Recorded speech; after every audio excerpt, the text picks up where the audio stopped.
second order linear differential equation with constant coefficient and constant terms, इसके हवाले से हम आज काम करेंगे।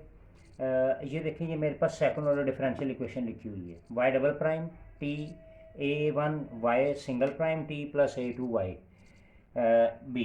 अब इक्वल टू b है तो इसका मतलब ये हो गया कि ये नॉन होमोजीनियस इक्वेशन है, और अगर ज़ीरो आ जाएगी तो ये होमोजीनियस इक्वेशन है। अब इसमें सबसे पहले हम पर्टिकुलर इंटेग्रल वाई पी की बात करने लगे हैं। वाई पी के अंदर तीन केसेस हम पढ़ेंगे। सबसे पहले a2 जो है, यानी ये वाला अगर केस, अगर ये ज़ीरो हो जाता है तो हम b अपॉन ए स्केयर लिखेंगे। अगर a1 जो है वो इक्वल टू ज़ीरो नहीं होता लेकिन a2 ज़ीरो हो जाता है, यानी ये वाला अगर ज़ीरो हो जाता है, ये ज़ीरो ना हो, तो फिर b अपॉन a1 t आ जाएगा। और थर्ड केस आ गया, अगर दोनों a1 और a2 दोनों ही ज़ीरो होंगे तो हमारे पास ये थर्ड केस आ जाएगा। अब इस सिलसिले में हम पर्टिकुलर इंटेग्रल के हम क्वेश्चंस को सॉल्व करते हैं कि पर्टिकुलर इंटेग्रल हम किस तरह से फाइंड कर सकते हैं। ये इसका पहला क्वेश्चन हम सॉल्व करते हैं। A part y double prime T minus 2y single prime T plus 5y equal to 2। अच्छा जी, अब इसको हम जब इस इक्वेशन से, जनरल इक्वेशन से कंपेयर करेंगे तो हमें नज़र आ रहा है a1 जो है वो -2 है और a2 जो है वो क्या है, वो 5। और हमें ये बेसिकली ये दो चीज़ें ही चाहिए होती हैं। अब इसमें देखें a2 मेरे पास है, यानी a2 जो है is not equal to zero, यानी ज़ीरो नहीं है। अब ज़ीरो नहीं है तो हमारा पहला केस लग जाएगा कि वाई पी क्या आ जाएगा, b अपॉन a2।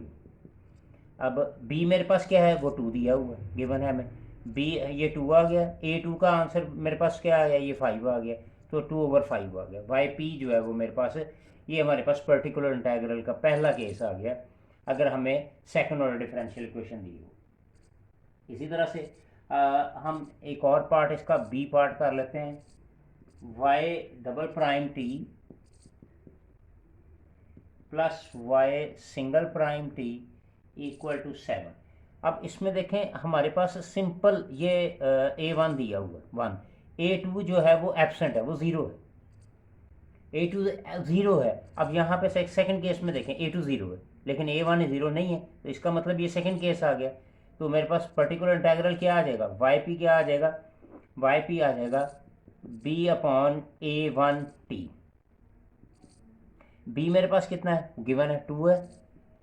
a1 मेरे पास कितना है, वो हमने फाइंड कर लिया, 1 आ गया इंटू 2, तो ये मेरे पास 2t आ गया। तो ये मेरे पास आ गया इसका इक्वेशन। एक और इसका पार्ट कर लेते हैं, ई पार्ट कर लेते हैं कि y डबल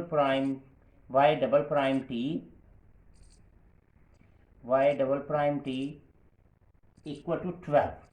अब यहाँ पे देखें मेरे पास क्या है, a1 और a2 दोनों ज़ीरो हैं, यानी गिवन ही नहीं है हमारे पास, जो दोनों गिवन नहीं है, लेकिन b गिवन है। हाँ, b गिवन है, b मेरे पास 12 है।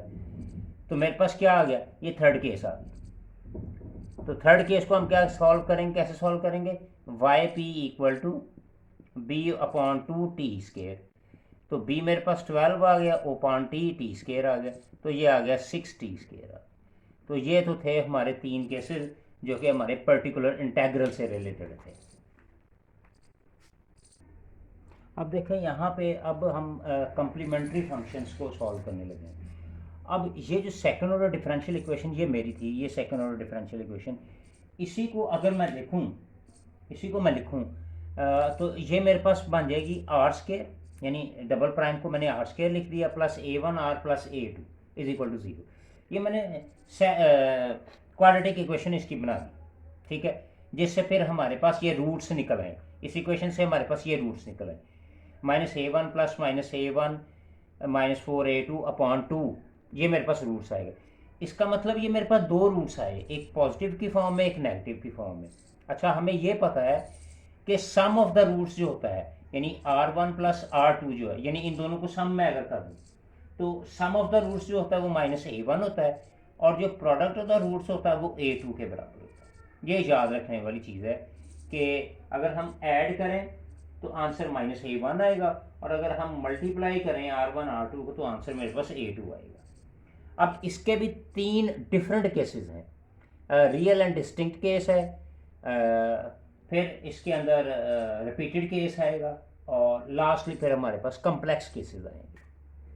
अच्छा, अब सबसे पहले रियल एंड डिस्टिंक्ट केस के हवाले से या कोई भी इससे रिलेटेड कोई क्वेश्चन आता है तो हम उसको उन केसेस को देखते हुए हम सॉल्व करेंगे।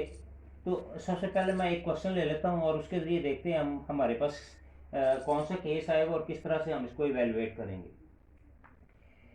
क्वेश्चन नंबर हम 2 की तरफ जाएंगे जी। y double prime T plus 3y prime T minus 4y equal to 12। अब इसका हमने वाई सी निकालना, कम्प्लीमेंट्री फंक्शन, सिंपल इसका हमने कम्प्लीमेंट्री फंक्शन निकालना है। अच्छा, अब इसको कम्प्लीमेंट्री फंक्शन बनाने के लिए मुझे सबसे पहले क्या करना होगा, मुझे ये करना होगा कि इसके कैरेक्टरिस्टिक रूट्स और इक्वेशंस बनानी पड़ेंगी, फिर हमें ये पता चलेगा कि ये को। अच्छा, सबसे पहले देखें a1 मेरे पास क्या आया, वो 3 आ गया, यहाँ से a2 मेरे पास क्या आ गया, -4 आ गया, और b मेरे पास 12 आ गया, ये आ गया। अब हमारे पास पहले चेक कर लें ज़रा ये केस कौन सा बनता है, a1 स्केयर और 4a2, इनको हम चेक कर लेते हैं। a1 कितना है जी मेरे पास, 3 का स्केयर, और 4a2 कितना, -4, तो ये 9 आ गया, ये -16 आ गया, यानी ये ग्रेटर देन का साइन आ गया, यानी 9 इज़ ग्रेटर देन -16। तो ये केस बन गया real and distinct, real and distinct case बन गया जी। ठीक है जी, ये रियल एंड डिस्टिंक्ट केस बन गया। ये पहला केस है जो कि रियल एंड डिस्टिंक्ट केस आ गया। अब हम ये जो वैल्यूज़ आई हैं हमारे पास, इन वैल्यूज़ को हम क्वाड्रेटिक ये जो हमारे पास रूट्स निकले उनकी मदद से हम इसको सॉल्व कर लेते हैं। r1 r2 क्या आया, -a1 plus -a1 square -4a2 upon 2, -a1 मेरे पास कितना आया जी, 3, और ये 3 ये इसका स्केयर हो जाएगा, 9 आ जाएगा, 4 और a2 की वैल्यू कितनी है, वो भी -4 है, ये -4 है, तो ये 16 हो गया, तो ये मेरे पास 16 आ गया अपॉन 2, तो -3 ये आ गया 25 का, ये 5 आ गया जी अपॉन 2। अब इसके आप 2 डिफरेंट केसेस बना लें, एक पॉजिटिव के लिहाज से -3 + 5/2, और फिर आप इसके 2 एक और केस बना लें कि 3 -3 - 5/2, तो ये 2/2 1 आ गया, और ये -8/2, तो ये -4 आ गया। इसका मतलब मेरे पास रूट्स क्या आ गए, r1 मेरे पास क्या आ गया, वो आ गया 1 आ गया, और r2 मेरे पास क्या आ गया, -4। अब देखें ये तो हमारे पास रूट्स आ गए। अब केस क्या था, डिस्टिंक्ट केस था। जो डिस्टिंक्ट केस होता है उसका जो वाई सी होता है, पहले मैं वाई सी समझा दूँ, वाई सी होगा a1 e r1t plus a2 e r2t। ये हमारे पास इक्वेशन होती है वाई सी की, अगर आपका रियल और डिस्टिंक्ट केस आ जाए। ठीक है जी, ये 2 रूट्स आए थे, तो हमने r1 और r2 को यहाँ पे नाम दे दिया, और ये कोई भी आर्बिट्रेरी वैल्यूज़ हो सकती है, a1 a2, आप कोई भी वैल्यू इसको कंसिडर, ए बी कंसिडर कर लें, पी क्यू कंसिडर कर लें। तो इसको लेते हुए मेरे पास आंसर क्या बन जाएगा, वाई सी क्या बनेगा, a1 e, r1 का आंसर क्या है 1, तो इसका मतलब t आ गया, प्लस a2 वैसे ही आ गया, e, और r2 का आंसर क्या है -4t आ गया। तो ये मेरे पास आ गया जी वाई सी। ये इसका एक क्वेश्चन जो है वो कम्प्लीमेंट्री फंक्शन का जो हमने सॉल्व किया, a1 et plus a2 e -4t। हम इसी तरह से कोई हम एक और डिफरेंट केस ले लेते हैं ताकि हमें थोड़ा सा आइडिया हो जाए कि जी। अब ये इसका डी पार्ट आ गया, y double prime T plus 8y single prime T plus 16y। अब इसमें देखें a1 मेरे पास क्या है, वो 8 है, और a2 मेरे पास 16 है, और ये होमोजीनियस इक्वेशन, ये देखिए इक्वल टू 0, होमोजीनियस इक्वेशन। अच्छा, अब इसमें देखें सबसे पहले हम उसी तरह से A1 स्केयर और 4A2 हम चेक करें। A1 कितना है जी 8, तो ये हो गया 64, और 4 और A2 मेरे पास कितना है 16, तो ये भी 64 हो गया। तो इसका मतलब ये आ गया जी रिपीटेड केस आ गया, ये रिपीटेड केस आ गया। ठीक है जी। अच्छा, अब इसके अंदर रिपीटेड केस के अंदर फिर अगेन हम उसी तरह से क्वाड्रेटिक फार्मूला लगाते हैं। R1 R2 हमारे पास क्या आएगा, R1 R2 जो है ये आ जाएगा -A1/2। अच्छा, मैं सारी इक्वेशन लिखता हूँ फिर आपको बताता हूँ कि ये हम सिंपल यूँ भी लिख सकते हैं। अब ये देखें, ये तो चूँकि ज़ीरो आ जाएगा, ये सारा ज़ीरो आ जाएगा, ये सारा का सारा ज़ीरो आ जाएगा, तो मैं इसको अकेला यही लिख सकता हूँ A1/2। यही हम सॉल्व कर लेते हैं क्योंकि रिपीटेड केस में एक ही वैल्यू आएगी। ठीक है, और वो हॉरिजॉन्टल एक्सिस के ऊपर वो लाई करेगी तो एक ही वैल्यू आएगी। सो -A1 मेरे पास कितना आया 8/2, तो -4 आ गया। तो ये मेरे पास सिंपल एक ही इसका, यानी R1 भी 8 -4 आया और R2 भी मेरे पास -4 आया। ठीक हो गया। अच्छा, अब हम ये चेक कर लेते हैं कि इसकी इक्वेशन क्या होती है। पहले हम सिंपल इक्वेशन को डिस्कस कर लें। वाई सी जो होता है ये होता है A1E/R1T प्लस A2TE/R2T। चूँकि रिपीटेड केस है इसलिए इसके साथ टी का एडिशन ज़्यादा होगा। ये हमारे पास जनरल इक्वेशन होती है जी वाई सी के लिए। तो यहाँ पे जब मैं वाई सी पुट करूँगा तो ये आ जाएगा A1E/R1 मेरे पास -4T आ गया, प्लस A2E टी साथ आ जाएगा, -4T आ जाएगा। तो ये मेरे पास इसका आंसर आ जाएगा। चूँकि रिपीटेड केस है इसलिए हम इसको टी को दोबारा रिपीट करते हैं इसके क्वेश्चंस के अंदर। अच्छा, अब ये तो मेरा आंसर तो आ गया। अब पहले मैंने यहाँ पे देखें ये डिस्कस किया है R1 + R2 अगर करें तो -A1 के बराबर होना चाहिए। मैं ये चेक कर लूँ क्या मेरा ये वाला आंसर और ये वाला आंसर सेम आ रहा है। मैं पहले सम ऑफ द रूट्स करूँ, सम ऑफ द रूट्स करूँ। मैं सिर्फ चेक करने का, ये क्वेश्चन नहीं है, ये सिर्फ बताने के लिए कि ये जो हमने कहा था कि सम ऑफ द रूट्स -A1 के बराबर होता है।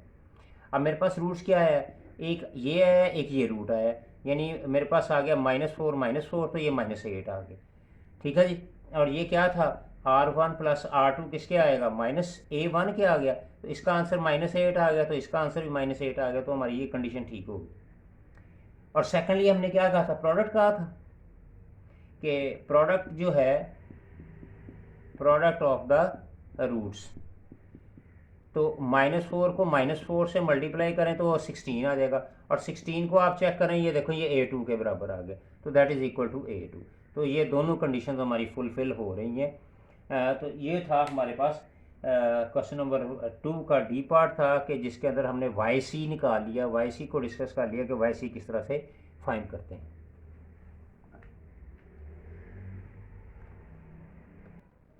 जी, क्वेश्चन नंबर 3 है और उसने पूछा हुआ है कि आप इसका जनरल सोल्यूशन निकालें और डेफिनेट सोल्यूशन, और उसमें हमें इनिशियल कंडीशंस दी हुई हैं। ये हमें इनिशियल कंडीशंस गिवन है। ठीक है जी।